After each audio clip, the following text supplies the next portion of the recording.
Hey there, guys, and welcome back to the Travis and Damian Podcast, episode 33. We're available on anchor.fm/Travis Damian Podcast, along with Spotify, Apple Podcasts, and many more.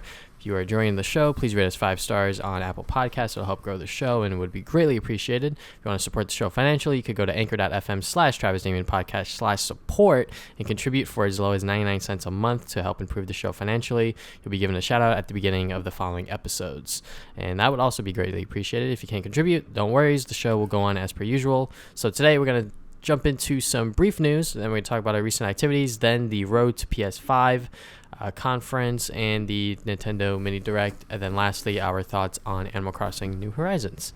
So first is a piece of news that I actually discussed on my own channel, I guess. It's about Horizon Zero Dawn being moved to PC, and people actually like freaking out about it. So I just have like some tweets here of just PlayStation fanboys just being pissed off about it. So my overall thoughts is that, like, as long as it's not like a flagship PlayStation title, it shouldn't be taken like this seriously. And you know, this is like a newer IP, so it's not like that out of the blue sort of thing. Like, it's not that weird. So I just want to know what your thoughts are. It's also like it came out like 3 years ago. Mm-hmm. You know what I mean? Like, you already had it exclusively for like 3 years. I don't see the problem of it moving to a different like platform. Again, and it's not like a giant like. It's not like Naughty Dog, like they're putting Last of Us 2 on PC. But even then, like, who cares? Like, some people want to enjoy it on PC, then let them. It seems like PC is like a middle ground for a lot of these companies. Like, you're not going to see Horizon Zero Dawn on like the Switch or Xbox or anything like that. But I feel like PC is usually like a middle ground where you're like, okay, we could put it to this platform. So it's, a lot of people prefer like PC, mouse and keyboard and stuff like that. I really don't see the big deal. If you really like the game, you should be happy that more people are going to be able to play it and stuff like that. And hopefully, they're probably going to make a sequel anyway because it did pretty well. But it just lets more people enjoy the game, buy it, support the company, and support the developers who made it and stuff like that. So I really don't see the issue here besides getting mad that it's not an exclusive thing. Like, maybe you could say it's a little weird, but like being mad at it, I just feel like I don't really understand what the problem is. Yeah. I mean, when it comes to like exclusives and stuff, like, I guess PlayStation fans or PlayStation fanboys in particular, they just get like really fed up about it when they lose an exclusive, because I guess that's all they really have to their thing or whatever. Mm-hmm. But like when a game, like I also mentioned this in my videos, like when like Red Dead Redemption 2, like that game is not an exclusive, but it's still like one of the best games of that year. That it came out, right? Yeah. But if it was like an exclusive, would that make it any better? Fuck no. Like, it's probably gonna be the same exact game. It's just that it's on one platform only, which means that less people can play it, but that also means more hardware sales will go up if people really want to play that game, sort of thing. So, just as long as, because like right now there's like a rumor going around like the new God of War reboots might be being ported to PC because they removed like the only on PlayStation sort of thing on the God of War like website or whatever. Mm-hmm. So I don't know if that's gonna happen. If it does, it does. Like, we can't stop them. But I think at this point, like, I think exclusives are fine, but a lot of people have like other things in their life. People have PCs as well within like their gaming sort of like space, and I think that will become more common as like we move on in like the near future, because back then it was just like one console or whatever. Now it's like you probably have like multiple consoles and a PC, or a PC and one console sort of thing. Yeah, it just like Microsoft is already doing it with their stuff. Like, most of their stuff is Mm-hmm. on PC anyway, so maybe Sony also wants to be a part of that. I'm surprised Sony hasn't made their own like launcher or something on PC. Like every other company has to do. But, like they have their own, launcher, and you can just buy it through there. Because it seems like everyone wants to go into the PC market. It's, not Nintendo, obviously, but Mm-hmm. but Microsoft and Sony both seem to be pretty interested in the PC marketplace, because it's huge, like a lot of people own PCs now. So it's smart for them to want to like move into that market as well, just double dip on both people there. Mm-hmm. So yeah, again, I don't see the issue. The game was exclusive for like 3 years, Yeah. So I don't really understand what the issue here is. I don't know why you're angry, but I think it's great news that more like PlayStation games are gonna go on PC. I personally would probably still get them on like PS5 or 4. It just depends on what it is. Like if it's like a FPS or something, yeah, I'm probably gonna get on PC because I hate like first person controller. Like I just hate it. But most Sony stuff are like third person stuff, so I don't mind playing them on the console. But yeah, it just depends on what your preference is. You know, that's always good for people to have that choice. So yeah, the game's pretty old, and at this point, it's like, all right, more people get to experience it. Like, what's the big deal? Yeah, so I really don't see the issue here. Besides people getting salty, they lost like an exclusive when you have, you know, they have a ton of exclusives, right? Like it's fine. Yeah. All right, so we got more PlayStation news here. Reportedly, you know, Sony's looking to buy Metal Gear plus Silent Hill from Konami.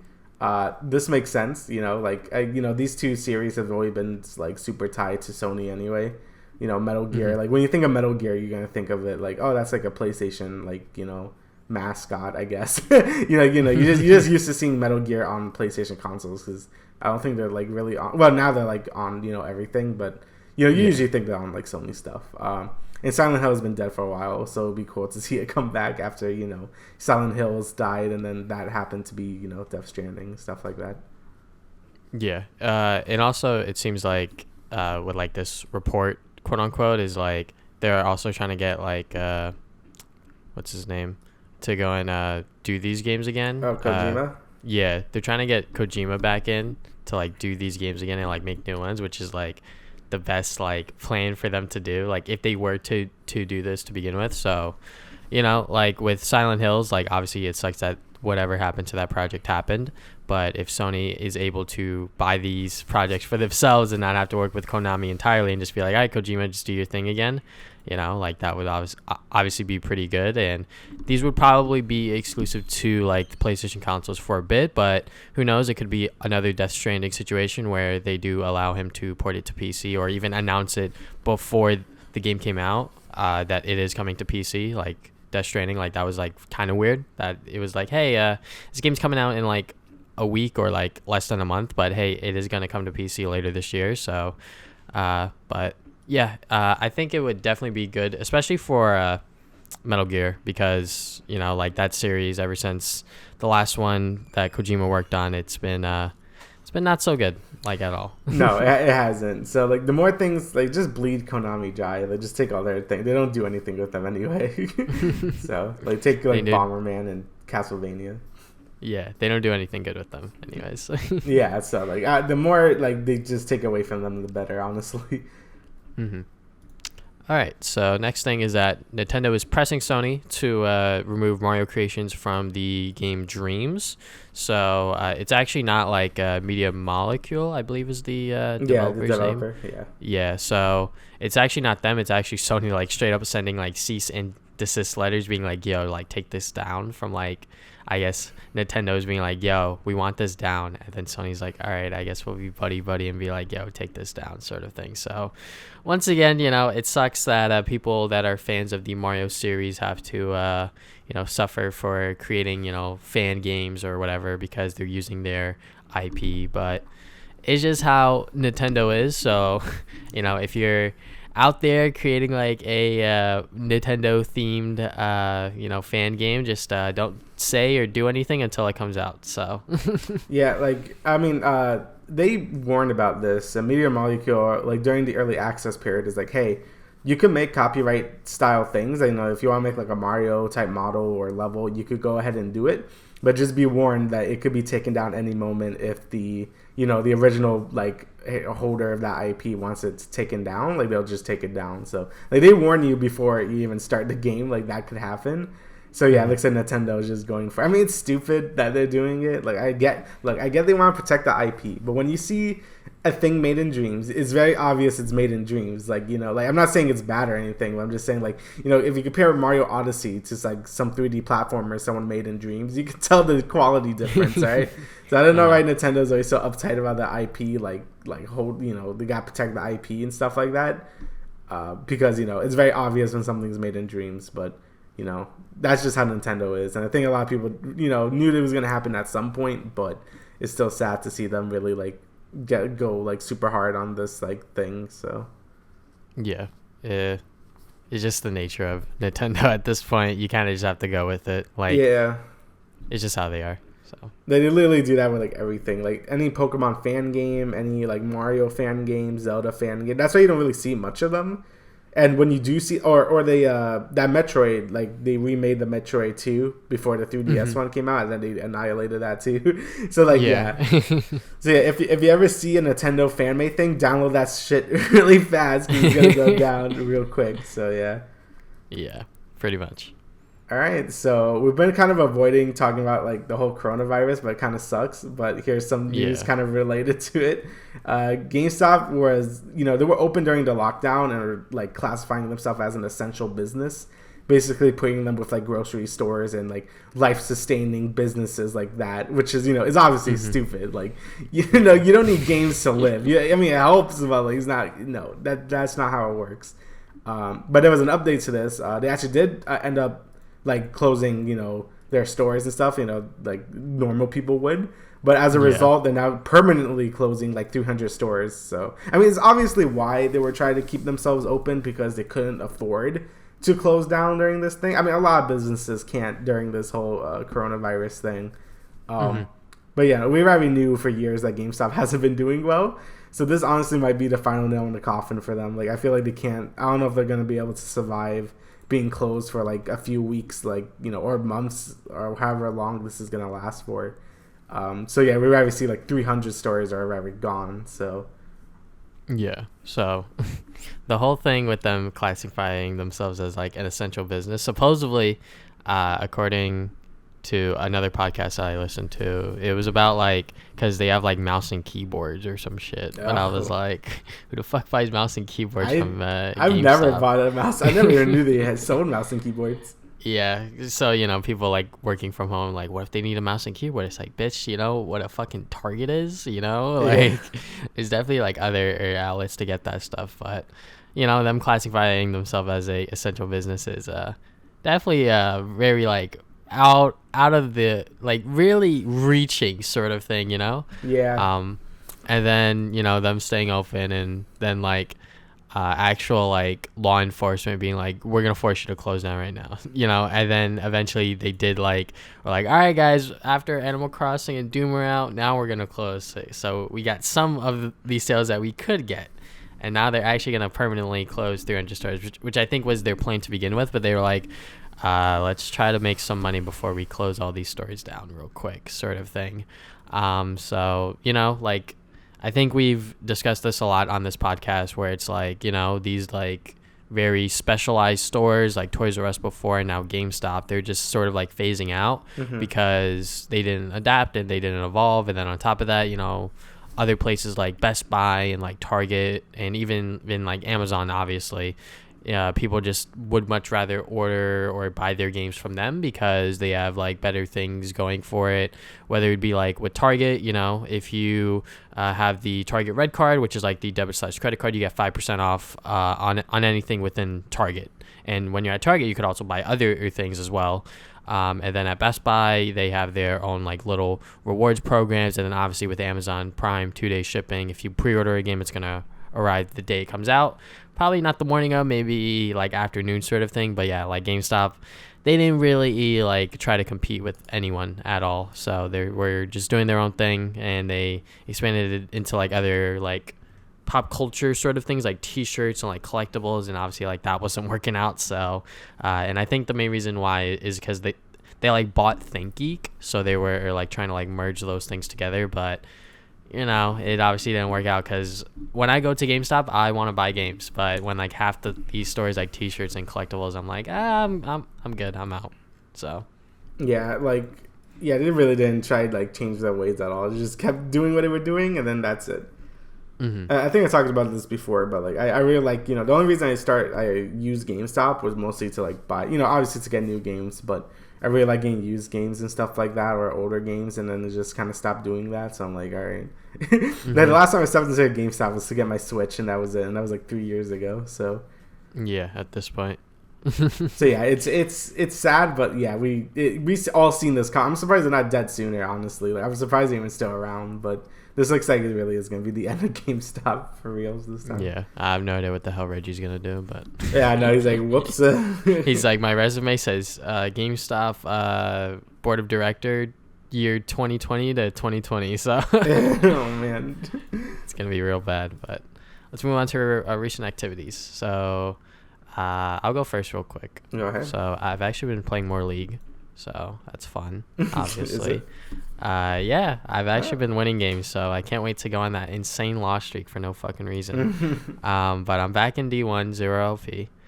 I think I've been playing a lot better, more confident in my play. I discovered Spellbook Rakan, and like that shit's just so much fun to play compared to Guardian. And Guardian, it works. It's just that I think Spellbook's just a lot better for what Rakan wants to do, which is like use flash more frequently and things like that. And then I've been playing a lot of the new TFT set. So yeah, Galaxies is just super duper fun. It's definitely better than last set just because the champions that they picked this time around, I think a lot more people like the champions themselves. And then the things that the champions do as like their ulti / abilities are like more fun to watch as well, and like just seeing like things like explode and everything like that. So I think this TFT set's definitely a lot more enjoyable for a lot of people, including myself. Then I've been playing more Call of Duty Warzone. So I think that this is like one of my more favorite like BR experiences, and you know, most BRs are like very campy sort of thing. It's just like the nature of it because you only have one life.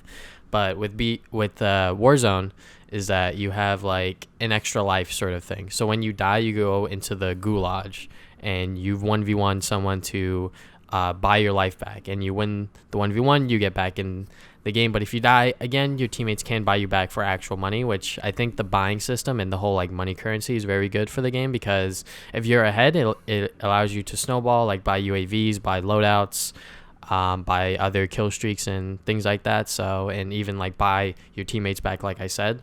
So I think that the money system is really good. I like playing with the squad of 3. I know playing solos, I think the problem with that is that it's very campy because people are trying to win and they'll just run to circle and hide in a house and wait for someone to come in and kill them. Seen that a lot.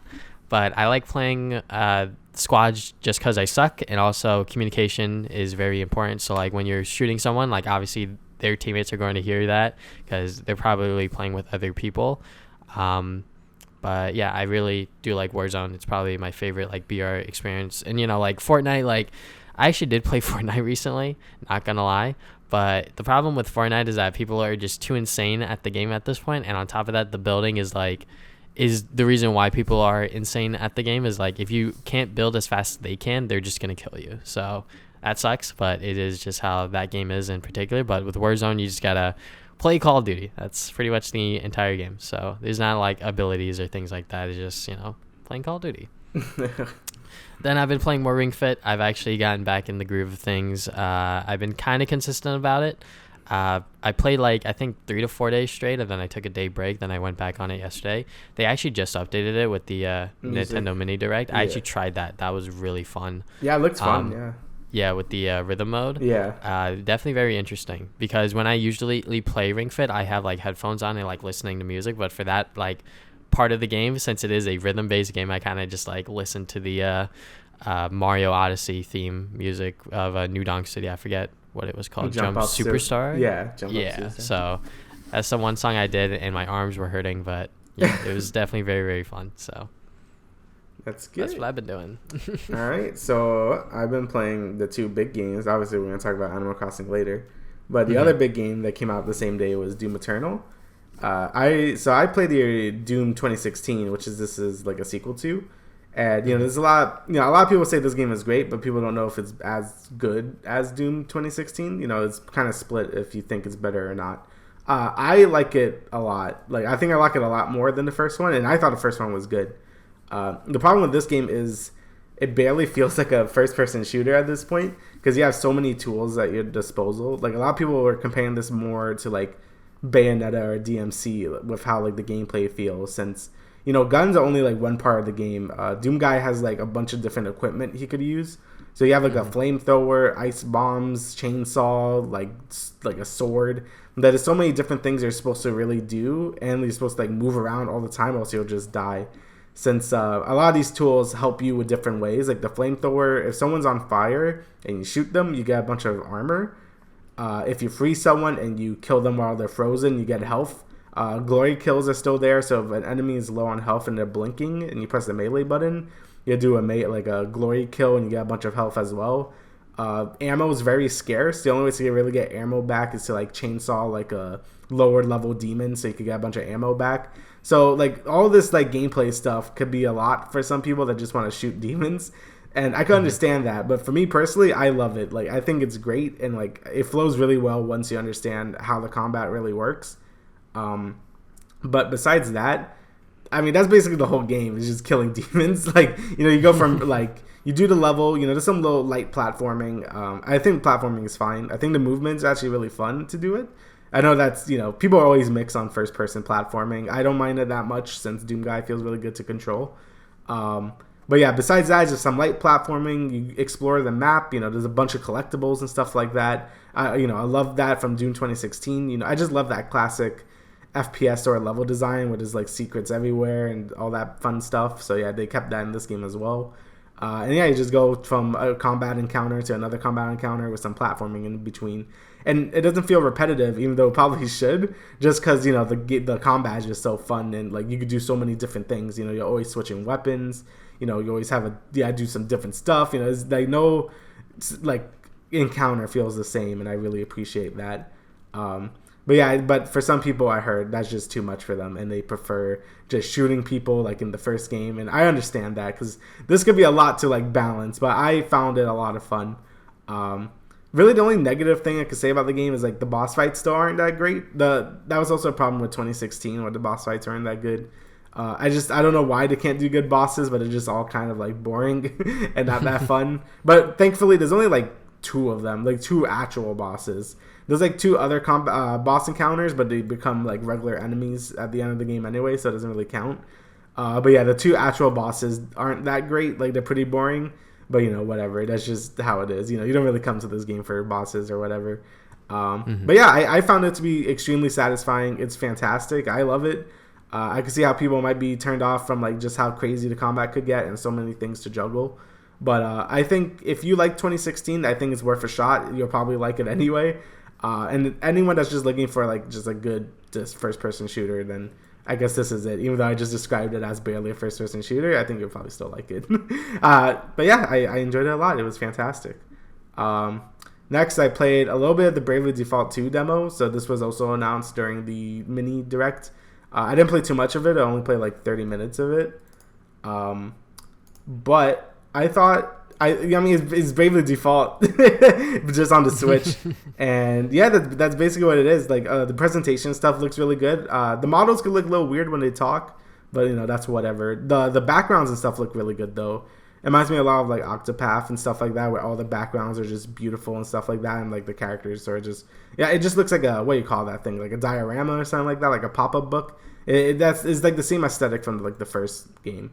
The combat's still the same, where you have like the Brave and Default system, where you can attack like a bunch of times in a turn, and you can like build up like battle points or whatever if you default, which is like a sort of like guard stance. So yeah, it works just as well as it did in the 3DS games. The job system is back. I love job systems. Basically, you just change your class anytime you want to be whatever you want. And you can have like a subclass, so you could do like a lot of mix and matching. I love that. I love Final Fantasy V, where you were able to like change your jobs and stuff like that. And it works a lot like that game. But yeah, really, I can't really comment too much of it because I haven't played much of it. But basically, yeah, it's Bravely Default on the Switch, and it looks good and it plays good, and I'm excited to play it. I just hope they don't, you know, I hope the story's okay and they don't like sort of ruin it by the end, because Bravely Default 1 didn't really have a good ending, because you had to like replay, like, you have to like replay the game like 4 times at the end, and it's weird, and I hated it. So hopefully they don't do that. But yeah, that's all I've been playing. Okay, so let's get into the I guess presentations that happened in the past 2 weeks. So first, the PlayStation Road to PS5 one. So this one was really boring and really bad. I didn't even watch it. Oh, okay. It's all good. All good. Doesn't even matter, because honestly, they fucking robbed people of an hour. Like, it was an hour? Oh my god. Yeah. Okay. So How many people watch this? So this thing has almost 14 million views. This shit's an hour of just like specs and like teraflops and all of this like mumbo jumbo shit. I'm gonna put a link to the Black Okage's, like he did like a reaction on stream and like he just highlighted like all of like the funny moments that he did. So you could just watch this 8-minute video and you'll pretty much get the same exact idea. But yeah. And you can also check out the PS blog post, which I will also post in the description with all of the other news for the specs or whatever. But from my understanding, this console is still like, it's not at the same power as the Xbox Series X, which the Xbox Series X, they did some like videos with Austin Evans, who is like a pretty notable like tech YouTuber. So if you want to watch his like actual impressions of it, he did like a exclusive sort of like video on his channel, which I might also link in the description below. And now that I think about it, but going back to the PS5, the main things that stood out to me is that so the backwards compatibility. I think a lot of people were freaking out about this was because when they did the presentation, they said the top 100 PS4 games, and then he said that they will almost all work at launch. And I think when he said almost all work at launch, I think people were still thinking about the top 100. So they later clarified that it was going to be all PS4 games. So I'm like, okay, that's fine, backwards compatibility wise. But like the Xbox Series X compared to it is supposedly going to be backwards compatible with all like Xbox type games. So that's kind of crazy to me. Yeah. And then the SSD that they presented to us was 825 gigabytes. So the goal is to have no load time / downtime between transitioning transitions within the game, and then high speed streaming, no more patch installs. So like, you know, when you would buy like a PS4 game physically, you would have to like download or like install the game and like do all of this other stuff before you could actually play the game, which sucks, but it's just how gaming is on a console in 2020 sort of thing. But those were like the main two like big points that like really at least stood out to me within the presentation. Everything else was kind of just like mumbo jumbo. I really don't care, and which is why a lot of people really hated this conference, because it was just an hour of just like nonsense. And I don't blame them, because it kind of was like I was literally watching it on 2 times speed, but the guy was still talking so slow, it was going like still like pretty slow. Oh my god. And like the way the presenter was talking, I think his name's Mark or whatever, he was like talking, but he was also like whispering. So I was like, I don't know what I should be doing here. Should I fall asleep or what? But yeah, like overall, like right now, like we don't even know what the PS5 even looks like. All we know is like specs and like things like that. So Xbox is definitely ahead of the curve, despite them like showing a lot more. It's just that we don't know shit from Sony, and like all we know is that like it's probably gonna have a lot of console exclusive games, but Xbox is definitely ahead. That's all I'll say. Yeah, I mean, like, I guess when it comes to specs and stuff like that with a console, I don't really care that much as long as it, like, you know, it could run things well, and it probably will, you know. Well, hopefully, like, this gen could, like, provide 60 FPS to, like, all console games. Hopefully, probably not, but I hope so. Basically, like, the only thing I really care about when it comes to buying a console is what it's gonna, like, what games it's gonna have. Because the reason why I didn't have a Xbox One is because I have a PC, and a lot of the Xbox games just went on PC anyway, so I felt like there was no reason to really get one. The reason why I have a PS4 is because there's a bunch of games I can't get on PC, you know, like God of War, you know, all that. I mean, that might change soon, I don't know, but, you know, like, I'm probably still going to buy a PS5 just because I know they have a lot of strong developers and stuff like that that's, you know, it's going to be on PS5 and stuff like that. So, to me, the only thing that really matters is the games. Like, I really don't care about the specs that much. Like, I only really care about specs when I'm like making a computer and stuff like that. When it comes to consoles, you know, like, I love the Switch, and that thing is like, it's garbage, like, technology. I mean, it's impressive for what it is, but still, like, it's not like a powerhouse or anything like that. So as long as the games are good, like the exclusives wise, then yeah, that's probably going to be the deciding factor if I get it or not. And I'm probably going to get it anyway, but you know what I mean. Like, consoles are just boxes to us that play the games for us. Yeah, because the only time I use my PS5 is to play things I can't play on my PC. Like, my Switch is more lenient. Like, I might get more games on Switch because I like it. But for my PlayStation, I don't, like, if I could buy it on PC, I'm going to get it on PC, so. Yeah, and like buying things on the Switch, like even if it is like a title that'll be like less, like it'll definitely be a downgrade compared to like to the PS4/Xbox One versions. Like at least you could play it on the go, sort of thing. So Yeah. there's always that plus to it. Yeah, the Switch always has that uniqueness to it because it's like a hybrid, console handheld. So it'll always be like relevant, I guess. Like the PlayStation's like it's a you sit your ass down and you play video games, but you go do that with a PC. So yeah, it just it depends on the games basically. At least to me anyway.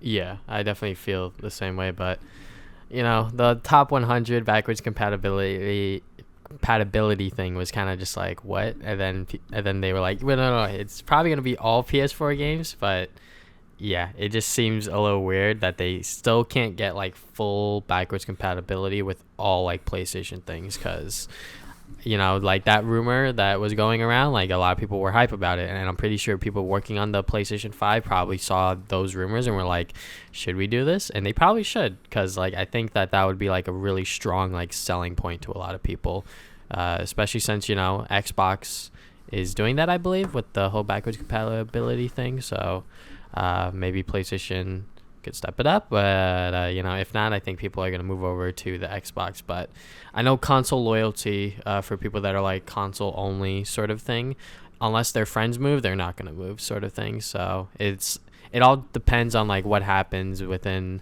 the next couple of months before the consoles launch later this year, hopefully. Yeah, I mean, I really wish that rumor was true. I would love to get rid of my PS3. I would love if this thing played PS3 games, but it probably won't. It probably won't even be able to play all the PS4 games, which is kind of lame. But let's hope that's not true, and it could end up playing all PS4 games, so that would be great. Yeah, and like the last thing I want to touch on is the 825 SSD drive. Yeah. So the one thing that TBH on his podcast mentioned again is that like, all right, so this is 825 gigabytes, right? Games are only getting bigger. Things like that, like Call of Duty Warzone, like just patching that game to have the Warzone thing was like 30 gigs on PC or whatever. Oh my God. And I think it was the same thing on console. So like in no time, you're going to fill this 825 gigabyte SSD in no time. So like, why wasn't this like a 1 to 2 terabyte sort of like SSD in there, or like, extra storage? Because like they're probably going to like sell like extra storage as like a extra profit sort of thing, which is really sus, because we all know games are only getting bigger, and if you want these games to run super duper fast, you kind of need a SSD. But if it's only going to be 825 gigabytes, what's the point, sort of thing? I don't know if it's still supposed to have a hard drive, right? This thing, like a normal hard drive, because yeah, if that's the only thing it has, then that's lame. Because like with SSDs, at least on PC, you usually kind of like have to pick what you want to put on it, because SSDs are pretty expensive, like, so the more you get, like, if you want like a terabyte or 2 terabyte SSD, there's gonna be a lot more than like a hard drive.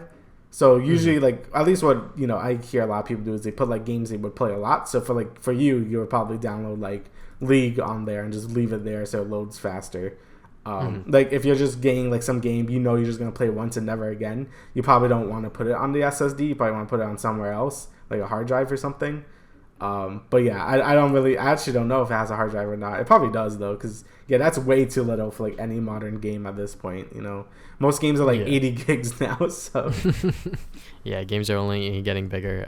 The system memory, GDDR6 16 gigs. I have no idea what the fuck that means. And then the SSD, like I said, 825 gigs. So we don't know if this is gonna come with an extra hard drive, because hope it does, because like 825 gigs, that shit ain't gonna cut it like at all. So that's like not enough to do anything. So pretty much. But overall, like this conference, like Sony is not good at presentations, online presentations in particular. Yeah. Like their last like good one, like in general, like was that E3 where they showed off Spider-Man and all of those other games. But ever since then, they've come back to E3, showed those same exact games, and they haven't been to E3 since. So I don't know what's going on with Sony, but they definitely need to step it up, I would say. Yeah, because, mostly that they're not, they're going to be using more of these, like, online presentations, and they've all been super weak. Really isn't giving me any, like, confidence at all, so. Yeah, we don't even know what the goddamn thing looks like. At least we know the Xbox looks like a square. Yeah, a fridge. So, but let's move on. The Nintendo Direct Mini. So this kind of just happened out of nowhere. I think it was mainly because like they just had all of these things ready for a actual direct, and they were like, "Fuck it, we'll just put it out now." So they just kind of just dropped it on us yesterday. So this is like 28 minutes, almost 30 minutes of just like news. It was pretty long. For a direct mini. I mean, I guess I could talk about the first thing they showed. So Xenoblade Chronicles Definitive Edition. The fact that people are saying that this is just a port, they obviously didn't fucking watch the direct. Yeah, they don't have eyes. Beautiful. Yeah. Like excuse me. So yeah, like the original Xenoblade Chronicles. I mean, it looked beautiful for the Wii, but it kind of looks like garbage now. This game is like they're using basically the engine from Xenoblade 2, and like the characters are so much more expressive and stuff. You know, the faces aren't like sprites anymore. Like it looks great. You know, a lot of the menus look a lot more cleaned up. It doesn't look as messy anymore. They're adding like a whole new epilogue that looks like it's going to tie into 2, since I noticed some things in the trailer that are like connected to 2. You know, they didn't really say it, but I noticed it. And it's cool that they're going to sort of bridge the gap, I guess. But yeah, no, it looks fantastic. Like, you know, the graphics, it looks great. They're remaking like 90 new tracks or something. That's crazy. Like, I am very excited for this. And it's coming out really soon. It's coming out May 29th. Now, they said in the beginning that things might be delayed due to the coronavirus. I don't know if this counts as one, because apparently you could pre-download it already, so it's probably gold already. So like I don't think this is gonna be in like, you know, in that delay territory, but still it's just something to keep in mind with all these other games they like shown in this direct. So, but yeah, I'm very excited for this. Yeah, the game definitely looks really, really beautiful. But yeah, I think if it is already like pre-available to like pre-download or whatever, like if anything they'll just delay the physical version. So yeah. But next thing was that 2K pretty much were like, hey, all of these old games are now coming to the Switch. So like the Borderlands games, BioShock, and XCOM 2 are all coming to the Switch. Same date, May 29th. I think that's good because, you know, that just shows more third-party support for the Switch and, you know, more games you could play on the go sort of thing, which is always the beauty of the Switch. Yeah, I mean, it looked like they didn't ran too well. Borderlands ran pretty well. XCOM 2 already has trouble running on PCs, so putting it on... I mean, it's a fantastic game to have on Switch, but, like, yeah, I don't know about the performance on these. I don't know why BioShock never runs well on anything. Like the gameplay they showed looked, like, horrible, and that game came out, like, last console gen, so... Yeah, and like you supposedly like need to download all of these. Like all of these games need downloads as well. And I heard something about one of them is like it's like really weird. So like I think BioShock, like it comes preloaded with like the beginning of like all 3 of the games, right? BioShock 1, 2, and Infinite. Yeah. But like if you want to play the rest of them, you need to like download the rest. Which I'm like, why don't you just put like one of the games on the cartridge and then the rest download sort of thing? It's really weird. Yeah, it definitely is. I'm not sure if that's actually it. I'm trying to look it up right now, but yeah, most third-party Switch games I think need to be downloaded to a certain extent, which sucks because as a person that likes physical media, I would like to just have it all on the cartridge, but because we are because the Switch does use cartridges, they can't fit as much as they want on there, so it is what it is. But it sucks that you have to download a pretty good chunk of the rest of the game on there. So yeah. So next they show some DLC for Marvel Ultimate Alliance 3. This is going to be Fantastic Four theme. You know, it got Doctor Doom and all the other boys from Fantastic Four. I don't really know how this... I think this game is okay. I think my brother played it. He said it was pretty good. But it's cool they're adding more, content to the game. I mean, you got to buy it, I think. But, it's what... I mean, I don't really like the Fantastic Four that much. Doctor Doom is cool, but I never really cared about, like, the Human Torch or whatever. Like, I don't really care too much about Fantastic Four, honestly. Yeah, I think since they got the 20th Century Fox buyout, Marvel has been embracing Fantastic Four more, which is very obvious with the they did like a new comic and everything like that. So them doing like this DLC is being like, hey, we know the Fantastic Four now exists. Despite us ignoring them for all these past couple of years because we didn't have the movie rights. So, but yeah, definitely very cool to go and see the Fantastic Four and more things. Then they did like a quick little Animal Crossing thing for like Easter or whatever they called it. Yeah. What was it? Bunny Day or some shit? Yeah. But the next thing they announced was Catherine, full body July 7th. So they just showed like a trailer for it. If you know what Catherine is, it's I believe it's like a puzzle platformer sort of thing. Yeah, it's like a puzzle platformer plus like visual novel type thing. Basically, it's like Persona except remove the RPG stuff with puzzle platforming, and then you get Catherine. I'm interested. I was meaning to buy Catherine forever, like even since it was on PS3. I just never bothered. It's right. This is already out on PS4, obviously. But I might get on Switch. It seems like a good thing to just get on Switch, and I've been meaning to get it. So yeah, I might get it. Yeah. Then they did a update to Ring Fit, which if you're quarantined, which I think we all are, if you got Ring Fit or if you're able to find one at a Target or whatever, pick it up because it is honestly a pretty decent workout. But they updated it with a new rhythm mode and then another voice that you can use. So instead of like the male voice, now there's a female voice companion, and then you can use other languages as well. So that's pretty good. But yeah, Ring Fit free update, very cool. Yeah. So next we got, this is probably one of the most low-key Smash announcements I've ever seen. So they just casually announced the next Smash character is going to be an ARMS representative. We don't know who, but it's coming. Yeah. So probably E3 they're going to do like the big, like, this is the character. A lot of people are saying it's not going to be Springman just because, one, he's an assist trophy, and two, like that's what you think. Like when you say ARMS representative, you usually think of like the poster boy of the game. And the fact that they're being so mysterious about it makes me think it's not gonna be Springman. I mean, it still could be, but it could be someone else. It could be all of them. I don't know. But yeah, and it just seems weird. Like ARMS character seems like a thing I would have expected like in the beginning of the game. Like when the game came out, I expected like an ARMS character. So the fact they're doing it not even the first DLC pack, but in the second one is weird. Like I expected this character way sooner than it actually came. Like I knew it was coming at some point, but here it is. All right. So the Nintendo nuts on Twitter actually had like a pretty decent theory about this. So they think that there's going to be like a ARMS sequel. Okay. Yeah, that one's they think that they're going to do a ARMS 2 because they haven't updated this game since like 2017. Yeah. So, the game's pretty old. It's been out for a while. Damn, it came out 3 years ago? Holy crap. Yeah, that was like the last update. I think ARMS came out even earlier. Oh, it came out like E3 time. It came out. Yeah, it actually did come out in 2017. Holy crap, the game is that old? Jesus. Yeah, the game's pretty old. Right. So they're probably going to do a sequel. They're like promoting like, hey, there's gonna be like this free to play event March 26th to the April 6th. So if you want to play it, it is free to play for Switch Online users or whatever. So it's probably gonna be a sequel, and then the character that they're probably gonna choose is probably gonna be exclusive to the sequel, or maybe they'll choose someone that's already in the ARMS sort of like universe sort of thing. But either way, it's another Smash character in a Nintendo fighting game that is all about Nintendo's characters and things like that. So people can't be too upset, but you know what, people are, because they're like, hey, that takes up a DLC spot. But it's like Smash hasn't always been about third-party characters. It's been about Nintendo. It always is Nintendo first. So yeah. A ARMS sequel is definitely probably in the works, I would say.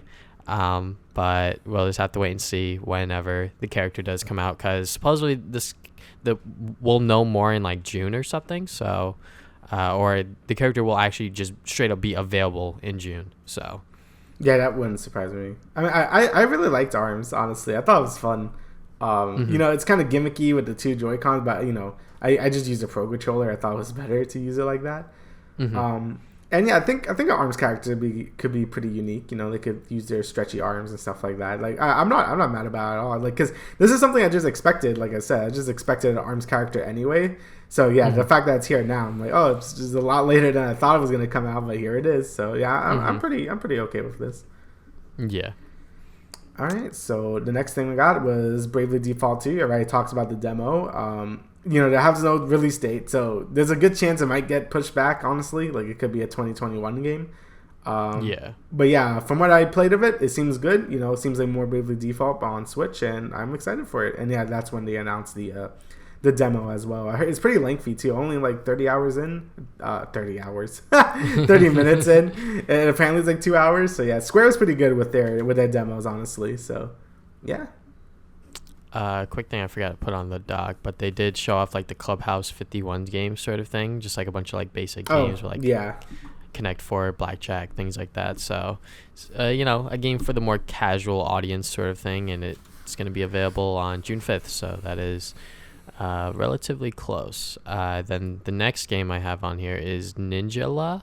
So this is like Splatoon. A weird like yeah, like it pretty much looks like Splatoon but with ninjas, and I'm like, okay. Yeah. But it's more like action oriented, it definitely looks interesting, and like they described it as like a battle royale with 4v4, and I was like, oh, that's not battle royale, that's just like deathmatch. I would honestly just much rather have it be like team deathmatch, than whoever gets like the most kills just wins sort of thing.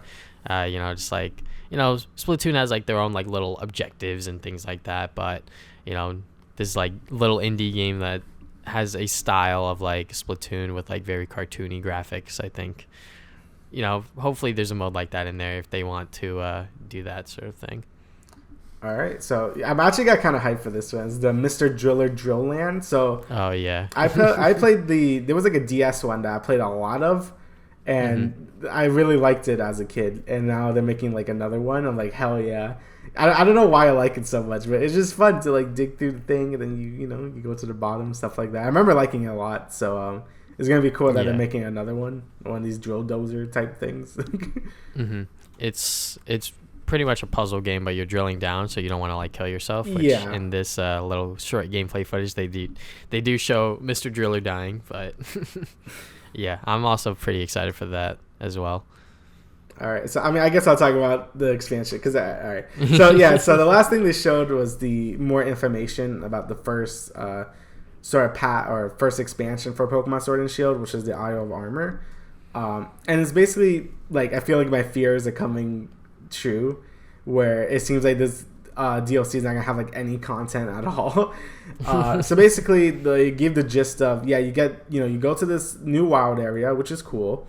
You meet the new NPCs. They give you the legendary, and then you basically go through a gym. But you could pick the gym. You could do like a dark type gym or like a water type gym.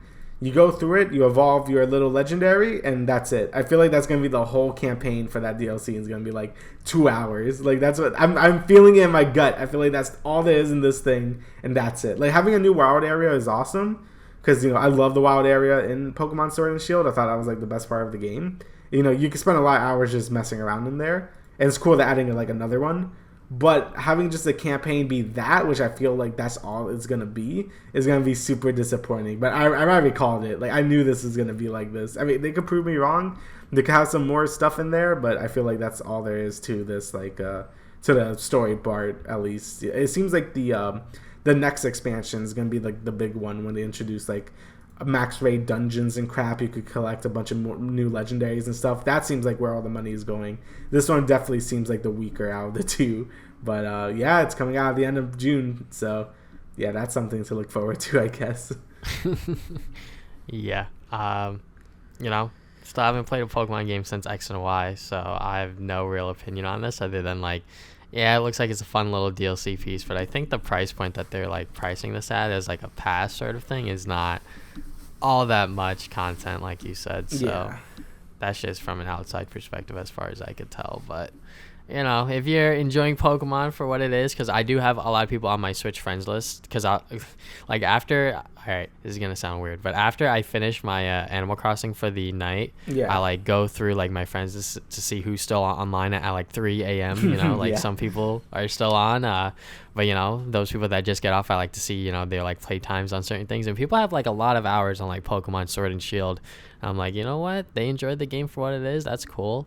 But yeah, this DLC expansion, light on content for now. Maybe the second part will have a lot more. I mean, I hope. Probably not. I mean, I don't know. Like, I could go to another big rant about Pokemon Sword and Shield, but I kind of don't feel like it, because we could talk about Animal Crossing instead. Of course, we're going to talk about Animal Crossing. So, Animal Crossing New Horizons has been out for a whole week now. Yeah. I did not start on the day it came out. I bought it the day it came out, but I started it, I guess, the Saturday next day sort of thing. So I guess we'll just start with like what we like about the new game. So like you said, in like impressions and like videos and things like that, you said that like, you know, it's pretty much like New Leaf but better, and it is, honestly. Yeah, it basically is just New Leaf but better. And I thought New Leaf was already really good. I mean, New Leaf was my first Animal Crossing game, so you know that's the only thing I could really judge it off of. But you know, like, I really like the crafting system. You know, it can be annoying when your tools break, but besides that, I really do like making like your own DIY type stuff. Later, you could customize what you make, so you could like change the color and things like that. And it just makes it, yeah, I don't know, if it just makes it feel like you have more objectives to do. Like, oh, I'm gonna craft this and that, so I can make my house look better or whatever. Like, I don't know, it feels like the game has more objectives on it. Same thing with like the Nook Miles program, which I feel like is a nice, like for me, it's like a nice big part of the game, since you know I like to be focused and have objectives and stuff like that. So the game giving you basically like daily quests to do and just like the overall like sort of like milestones you could achieve, like capture this many fish without failing, or just a bunch of other cool little things, and you get rewarded for it. It just feels good to have that in, like, this sort of game, because it gives you like a sense of purpose, I guess. And I like it a lot. I really like the Nook Miles, and you could get some good stuff from the shop where you could redeem your points in. The Nook Miles definitely help like a lot, I would say, because you know back in New Leaf you would have to like create your own objective sort of thing.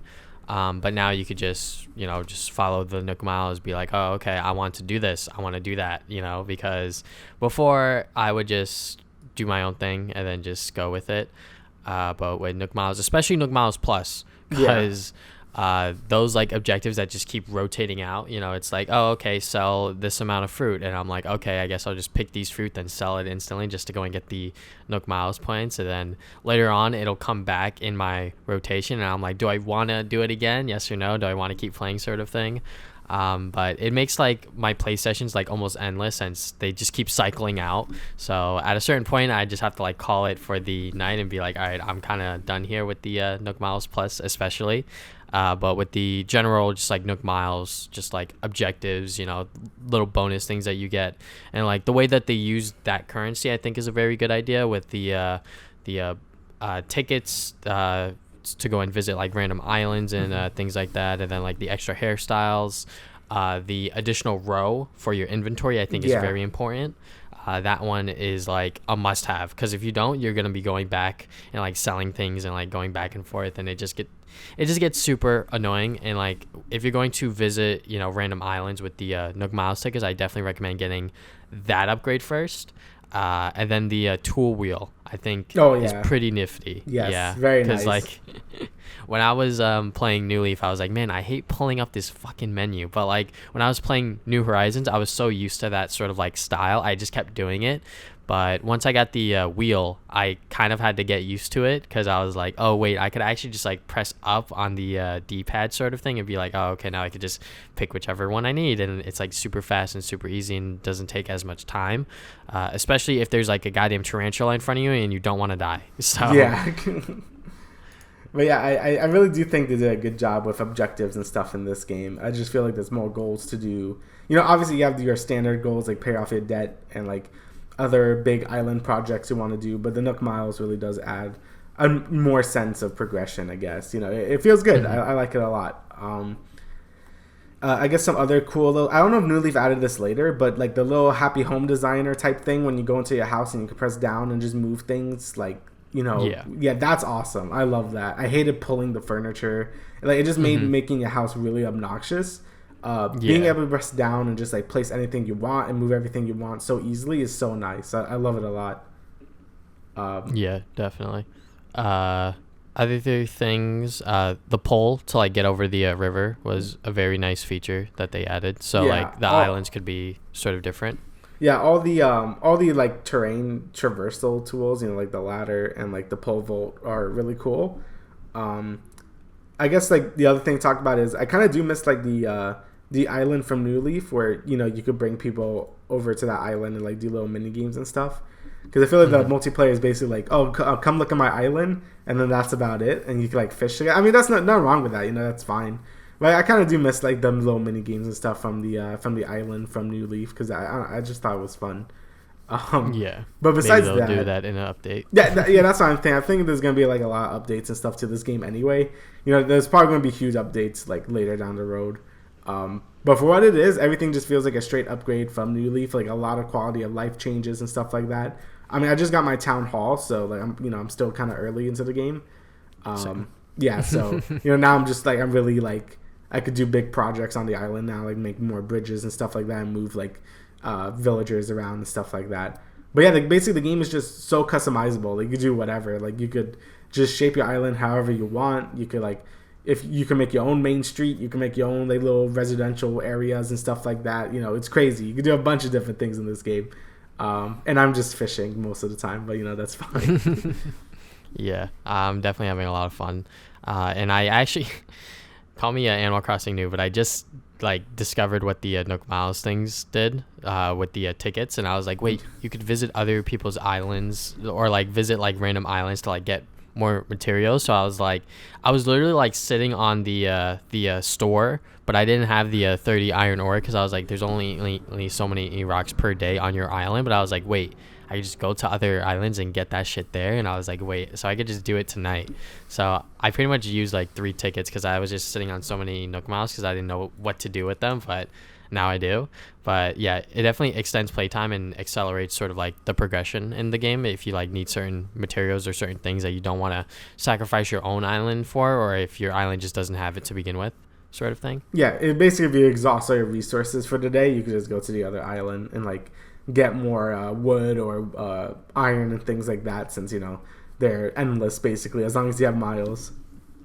As long as you have the miles and you've been doing them frequently on a daily basis, you'll be able to buy a couple of Nook Miles tickets if you want. So yeah, basically that's it. I mean, like the game is basically just a straight upgrade from New Leaf in a lot of ways, with a lot of quality of life and things like that. I would like them to add maybe a few more things to do with friends if they're on the island, which I feel like might happen in the future. But yeah, if you like New Leaf, then I see no reason. I mean, you probably already have. Anyone listening to this probably already has New Horizons if you like New Leaf. But I say if you're new to Animal Crossing, I think this is a good one to start out in, just because there's so many like things for people that might not be used to this sort of like cushy game. Like there's a lot of different objectives you could do if you're more like a more focused person or something like that. I think it really it appeals to a lot of people basically. There's definitely a lot of quality of life changes that they've done in this game that you probably won't notice if this is your first Animal Crossing game, but you'll definitely appreciate it, like the tool wheel and things like that. So it's literally just a game that you'll probably play for an hour or two, unless you're a time traveler, as people have been calling them. Yes. Which they like mess with the internal clock. What's your thoughts on that, honestly? Because I know there's some people that are like super pissy about it, but I'm just like, they're not harming anyone. They're doing what they want. It's quarantine. They're staying inside. So yeah, I mean, I don't care. They could do whatever they want. Like as long as they're having fun with the game, I don't really care. It's just like I prefer not to play it like that, just because I feel like the point of Animal Crossing sort of just to like chill out and just like like I like the progression day to day. Like if I did everything in one day, I'll get burnt out super quick and not want to play the game anymore. And I kind of don't want to do that. I kind of want to just relax. Each day I maybe have a bunch of things to do in a day. Maybe I don't, but I'll just like fish or something. I don't know. I like how it's supposed to be like intended to be played. But if you want to time travel, then just go ahead and do it. Like I know some people just want the terraforming stuff like immediately to start shaping the island, and there's nothing wrong with that. So just don't get mad at people. Mind your own damn business. It is what it is. But basically, yeah, it's definitely very funny to see people like get pissy about it. But I'm like, hey man, if they're like cheating, quote unquote, in your eyes, it is what it is. It's your problem at this point, sort of thing. But I know that leading up to the release of this game last week, like people wanted the game to come out early, but I'm like, this is fucking Nintendo, right? Like they're not gonna do that. Yeah, they ain't gonna budge. It's gonna be like, nope, it's coming out this day, and that's it. It's like I get like this whole like COVID-19 shit's like really serious, and it sucks that we can't like go outside, but like they're not gonna release the game early because they know the shit's like the game's gonna make money anyways, and like they're not just gonna break their own street date, sort of thing. Yeah. So, and like I expected, Twitter, once the game did come out, that's all I see on Twitter, just fucking Animal Crossing things. And it is funny, some of the things that do happen in the game, and people capture it on, like little clips, because it's super easy to do it with the Switch now, where you just hit like that record button and you just clip it. So yeah, definitely very, very nice game to have, especially during this sort of time, unfortunately.